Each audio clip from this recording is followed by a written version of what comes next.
Sahara. Bu adı eşidəndə ağlınıza ilk nə gəlir? Yəqin ki, gözünüzün qabağına sonsuz qum təpələri, yandırıcı günəş və uçsuz-bucaqsız bir boşluq gəlir, elə deyilmi? Amma bu gördüyümüz hekayənin sadəcə bir üzüdür. Gəlin birlikdə o qumların arxasına keçək və planetimizin ən böyük isti səhrasının inanılmaz sirlərini açaq. Bəs bu mənzərə necə? Bu da Saharadır. Gözəl bir vahə. Sanki sahra haqqında bildiyimiz hər şeyə meydan oxuyur, hə? Bax, məhz bu ziddiyyət, bu təzad, səhranın əsl hekayəsini anlamaq üçün bizim başlanğıc nöqtəmizdir. İlk olaraq gəlin, səhranın o gizli sirlərinə baş vuraq. Onun ağılsığmaz miqyasını və çox vaxt nə qədər yanlış anlaşıldığını birlikdə kəşf edək. Məncə, eşidəcəyiniz bəzi faktlar sizi doğrudan da təəccübləndirəcək.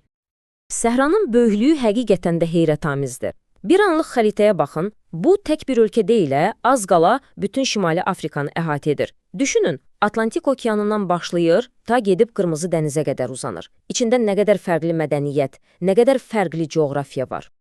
Adının mənası da elə vəziyyəti anladır. Böyük, quraq torpaq. Amma baxın o susuz sözü var, əslində ən böyük sirri məhz o gizlədir.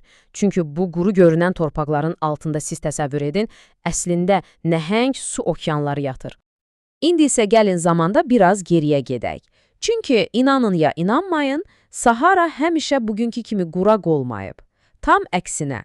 Bir vaxtlar bura sözün əsl mənasında yamyaşıl bir cənnət idi. Təsəvvür edin, cəmi 10 min il qabaq bu torpaqlar göllərlə, çaylarla, hətta sıx meşələrlə dolu, həyat qaynayan bir savan olub. Amma sonra təxminən 5 min il əvvəl qlobal iqlim dəyişməyə başlayıb və o yaşıl cənnət tədricən bildiyimiz bugünkü səhraya çevrilib. Yəqin ki, bu planetimizin tarixindəki ən kəskin dəyişikliklərdən biridir. Bir anlıq gözünüzdə canlandırın.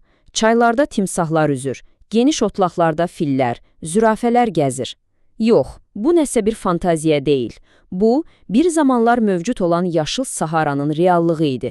Bugünkü mənzərə ilə müqayisə edəndə adamın inanmağı gəlmir, deyilmi?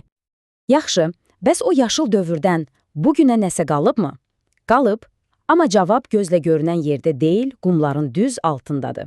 Gəlin, bu quru torpağın dərinliklərində gizlənən o həyat mənbəyini birlikdə kəşf edək. Sahranın ən böyük sirlərindən biri, bəlkə də birincisi, bax budur, fosil sular. Bunlar nədir? Həmin o yaşıl Sahara vaxtından miras qalan, min illərdir yer altında toxunulmaz qalan nəhəng su ehtiyatlarıdır. Sanki bir zaman kapsulu kimi. Deməli, belə çıxır ki, səhra heç də tamamilə susuz deyilmiş.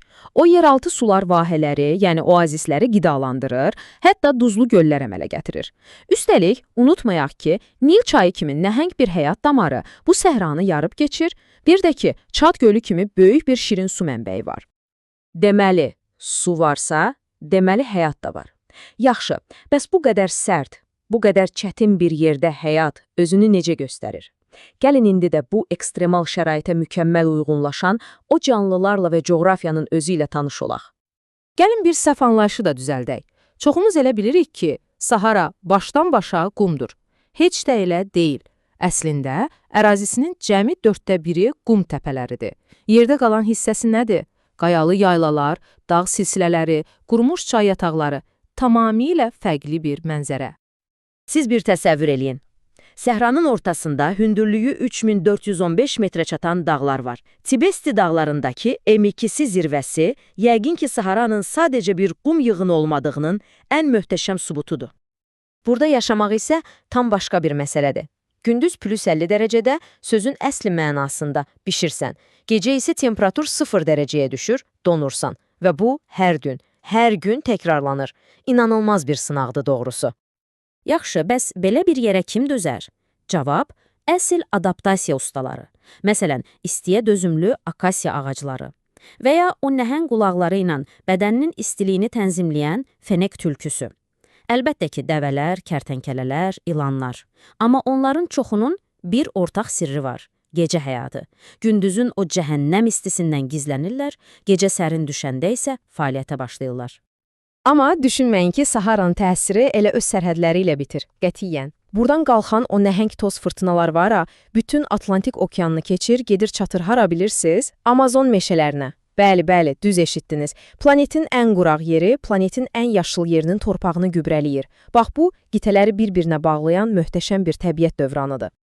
Lakin bu qədim, bu möhtəşəm coğrafiya indi yeni bir təhlükə ilə qarşı-qarşıyadır. Və bəşəriyyət bu təhlükəyə qarşı bəlkə də tarixin ən cəsarətli, ən iddialı planı ilə cavab verməyə çalışır.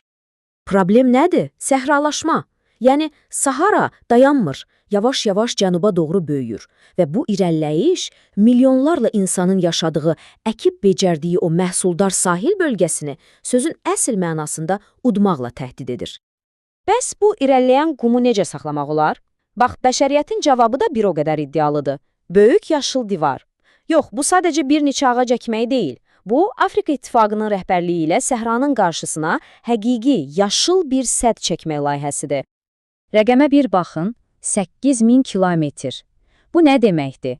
Atlantik okeanının sahilindən başlayıb, bütün qitəni keçib, ta Qırmızı dənizə qədər uzanacaq bir ağac divarı.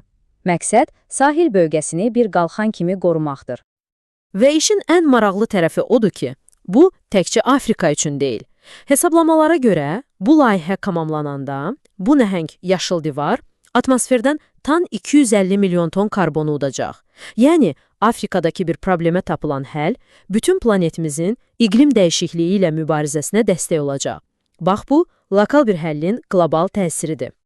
Beləliklə, gəlib çıxırıq əsas suala. Bu sadəcə bir ağac əkmə layihəsi deyil, elə deyilmi? Bu, həm də bir ümid simvoludur, bəlkə də bəşəriyyətin təbiətlə barışmaq cəhdidir. Bəs sizcə, bir ağac divarı həqiqətən də bütöv bir qitənin, hətta bütün planetin gələcəyini dəyişə bilər? Bu sualın cavabını isə yəqin ki, zaman göstərəcək.